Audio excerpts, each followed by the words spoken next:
Well, I believe that the two most urgent things that we need to do is, on one side, to enhance the readiness in order to avoid the negative impacts of climate change, and in the other side, to think about action in our personal life and as a society on how to reduce the amount of greenhouse gases that we are emitting as people, families, and nations.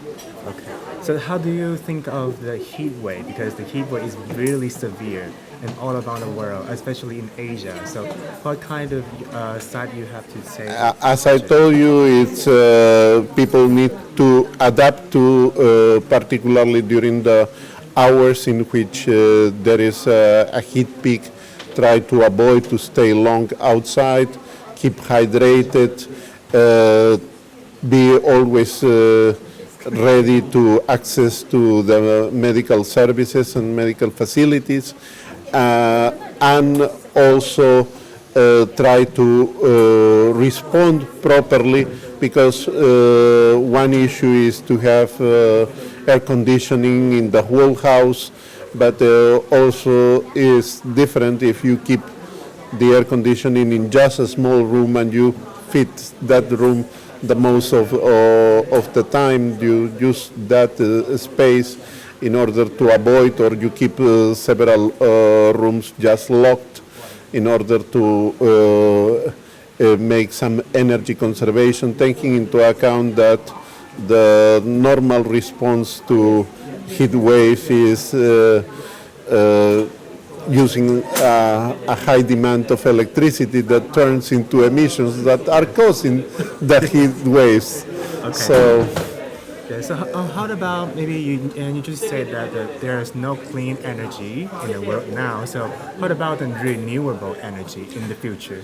Well, all forms of energy, they will end having some sort of environmental impact. If you use solar panels, in the long run, you will need to dispose the waste of those solar panels. The same with wind turbines.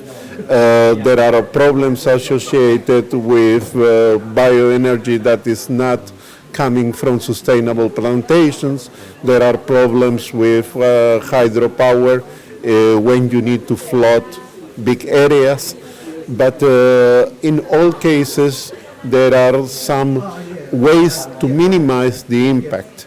And at the end of the day, societies must decide which type of energy is the best, and it is not a simple choice, because they will always face that there are trade-offs for all types of energy.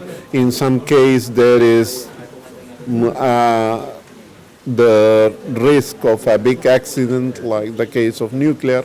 In other cases is the problem with waste. In the other is the problem with ecosystems. So it's a matter of having a balance and evaluating what are the best societal choices. And of course, if we can avoid using and become more efficient and conserving energy, that would be also a very valid point.